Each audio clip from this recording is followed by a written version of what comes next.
Welcome to the Enlightenment, also known as the long 18th century.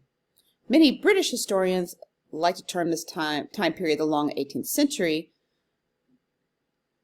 because they mark it with the beginning and ending with important events instead of arbitrary calendar dates. But there is no one way to delimit this 18th century. Some scholars would say it lasted from the Glorious Revolution of 1688 to the Battle of Waterloo in 1815. Others mark the long 19th century as running from the French Revolution up to World War I. For the sake of this course, I'll use the terms Enlightenment to mark the time period beginning with the restoration of King Charles II in England up until around the year 1800. But please know that the Romantic period begins slightly before the 1800s and that this end date is completely arbitrary. This all makes me wonder if historians of the future will decide that the long 20th century ended with the global COVID pandemic. Of course, we probably won't be around to know, so it really doesn't matter.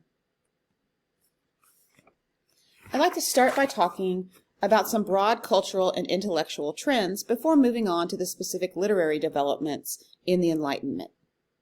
The first cultural trend in this period I'd like to mention is the coffee house.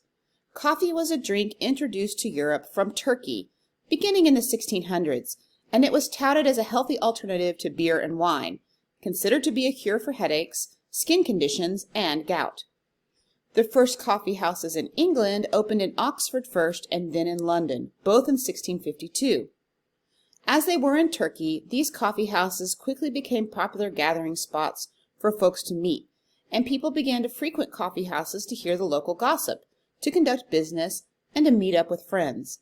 The famous diarist Samuel Pepys, like many others, would hold regular office hours at the coffee house. Some people took to sending and receiving mail at coffee houses, since they attended so frequently. Authors of the time, including Jonathan Swift, were regular customers and exchanged the latest ideas. Coffee houses, which started off as establishments only patronized by the elite, became democratic places where people from all social stations mixed. The social leveling brought about the idea of the public sphere, where people could criticize the government's policies and discuss the latest news. Coffee houses were a bit later to emerge in France, but they played a significant role in the development of the ideals behind the French Revolution, and they were places of radical thought. In fact, it was a place where the French king's spies would go to gather intelligence about the enemies of the king. The British colonies in what would become the United States likewise featured coffee houses where people would come together to foment revolution. Because of this robust exchange of ideas, some called coffee houses penny universities, with the caffeine from the coffee perhaps promoting stimulating conversations. Coffee houses became, in the words of Matthew White, quote, highly significant centers for the dissemination and receipt of the commercial and political intelligence that swirled around London, close quote. And coffee houses began taking on specific clientele. For instance, booksellers would meet at the Latin Coffee House near St. Paul's Cathedral to discuss publishing trends. Insurers and bankers frequented Tom's Coffee House in the City of London, the central financial district. It is from these coffee shop cliques that several of London's financial institutions developed, including the Royal Exchange, which is the same as the Stock Exchange, Christie's Auction House, and Lloyd's of London, the famous insurers. Near the end of the 18th century, coffee houses fell out of favor as the English began preferring tea. Tea had been served in coffee houses for decades, but it had been taxed heavily, up to 119% by the mid-18th century. There was even a bustling black market in tea.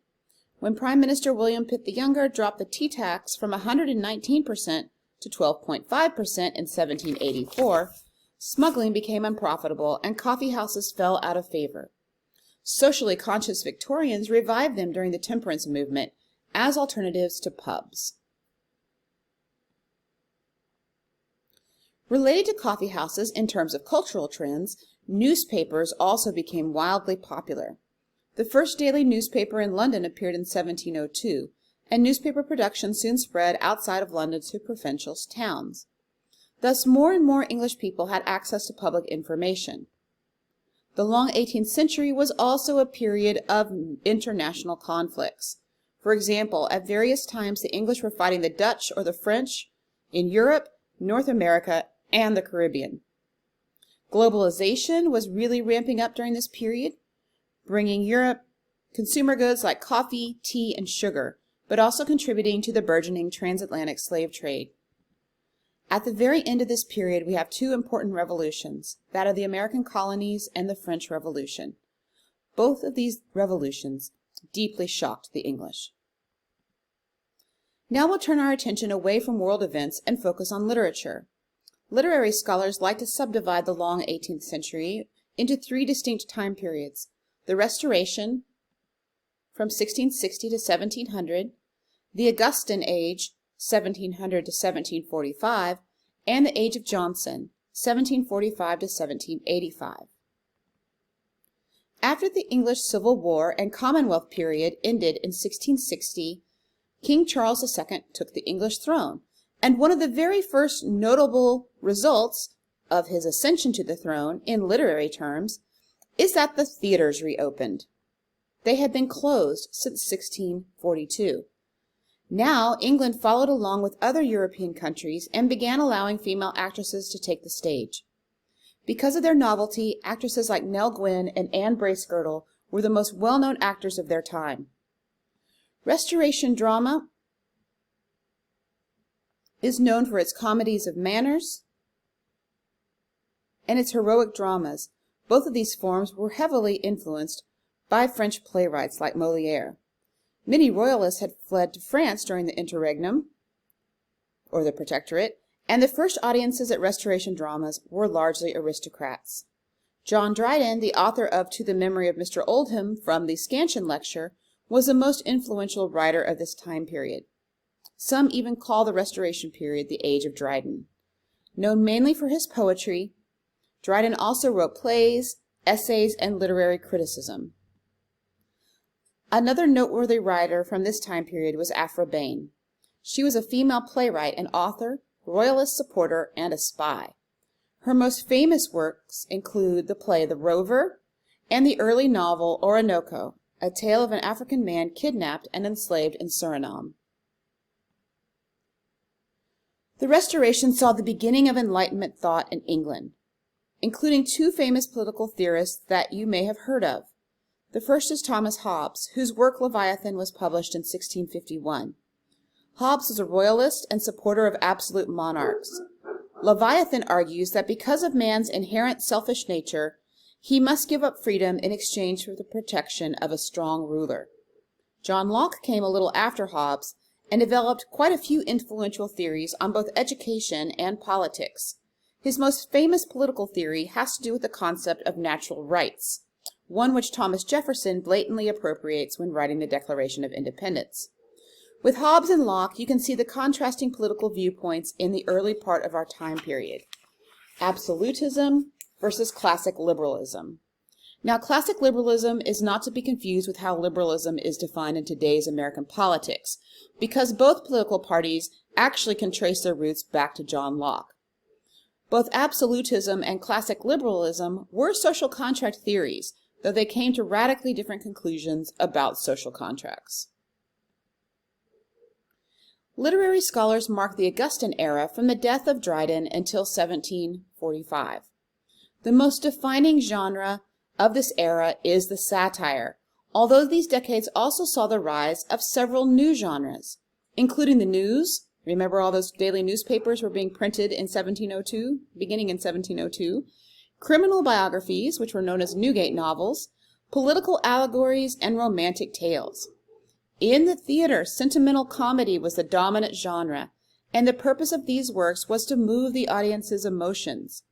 It was also a time period when celebrity actors became more influential. Poetry continued to be popular, with the focus being on a revival of the pastoral mode and the use of the heroic couplet in more serious works. The heroic couplet is an AABBCC, etc. rhyme scheme written in iambic pentameter. Longer works are also becoming popular, including Jonathan Swift's Gulliver's Travels and Daniel Defoe's Moll Flanders and Robinson Crusoe.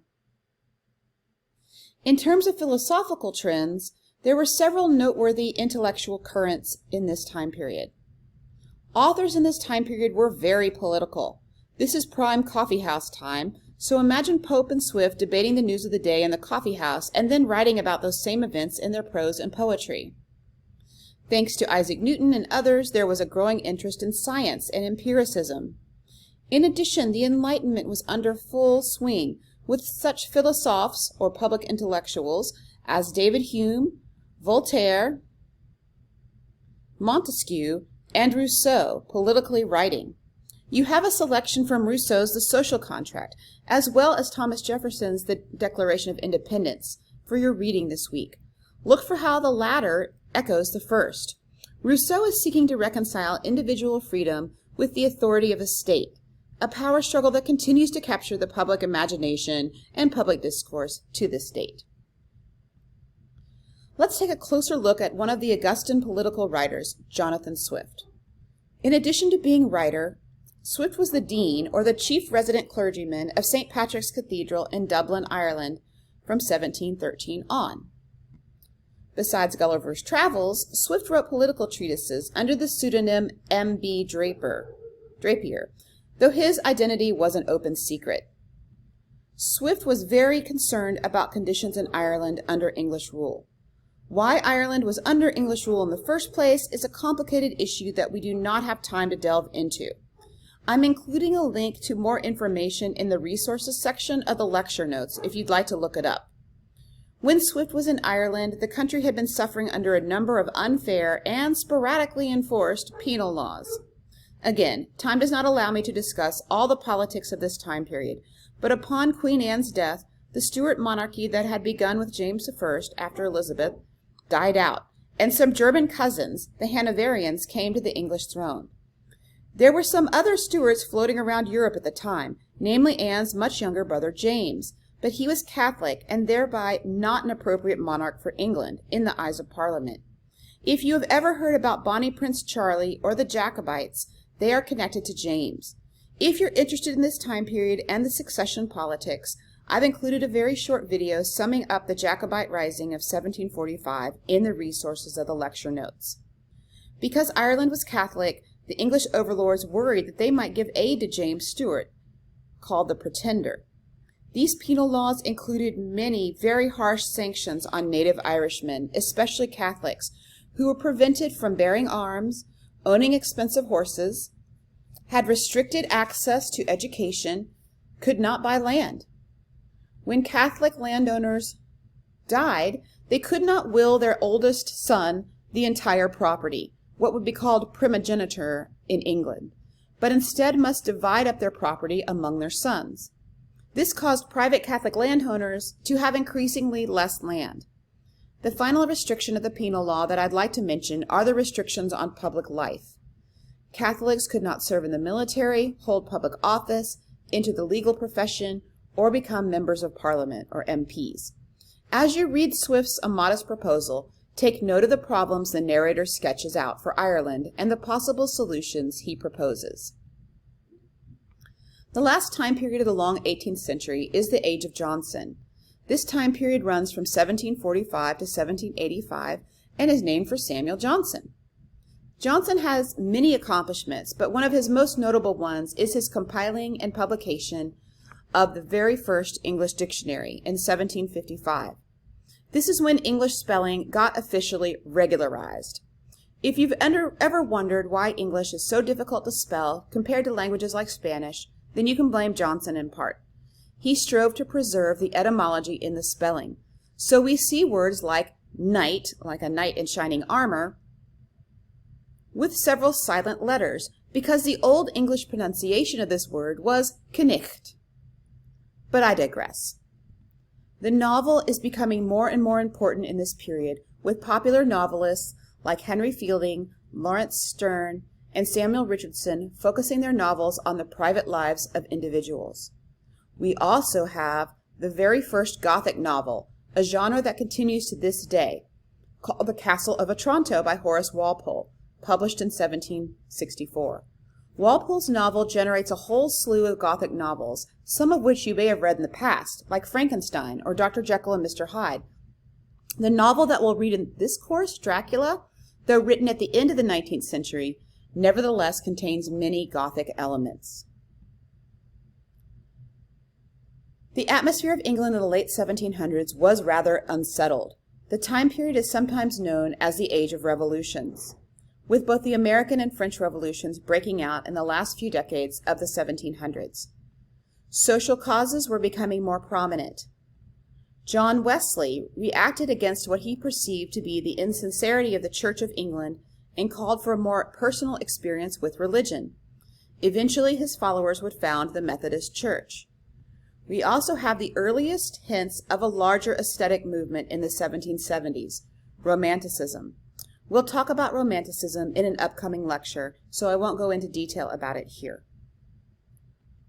At the end of the 18th century, we also have the beginnings of the abolitionist movement. A former slave, Oluwaldo Equiano, published the interesting narrative of Oluwaldo Equiano, or Gustavus Vassa the African, in 1789. And let me apologize. His name is I can't say it. I will have to revive my notes from my Brit-Lit course, so please excuse the bad pronunciation. Anyway, Mr. Equiano's work serves as the first in what would become a very popular genre, the slave narrative. The book was very popular in the 1770s, going into 9 editions. Equiano's narrative combined several different genres of writing together: the spiritual autobiography, the travel narrative, and political tracts. To close, I'll outline a few of the broad literary advances or changes from 1660 to 1800. There was a proliferation of intellectual prose, or essays. Many of the most famous works of this time period, including 2 that are assigned for this week's reading, are expository in this way. The novel becomes the dominant genre for fiction, replacing poetry for the first time. Because literary rates were rapidly growing during our time period, increasing from 25% of the population in 1600 to 16 to 70% of the population in 1800, the market for written material expanded greatly, and this market could sustain professional authors in large numbers. Women began publishing widely for the first time during this time period too, in multiple genres. Their works ranged from the proto-feminist tracts like Mary Wollstonecraft's Vindication of the Rights of Women to Gothic novels by Anne Radcliffe and others. Books were still expensive, but circulating libraries arose, which made books available to check out. If you can remember when video stores were open or when Netflix was a mail service, then you get the picture. There were increased calls for education reform for women, and in anticipation of the Romantic movement, an increased focus on nature, especially in poetry. Another proto-Romantic development was the growing interest in the medieval past and its archaic languages and forms. In some ways now we've come full circle back to Beowulf, our work from World Lit I. Finally, the idea of sentiment or sensibility, which means the ability to feel, not common sense, gained traction from the 1750s onwards and fueled social behavior, driving charitable giving and involvement in causes like abolition. So that's the Enlightenment in a nutshell as it pertains to literature. This was a tremendously important time period for the modern world as we know it. I highly recommend listening to the History Extra podcast that I linked on the lecture notes on the Georgians below if you'd like to get an even better sense of this time period's importance.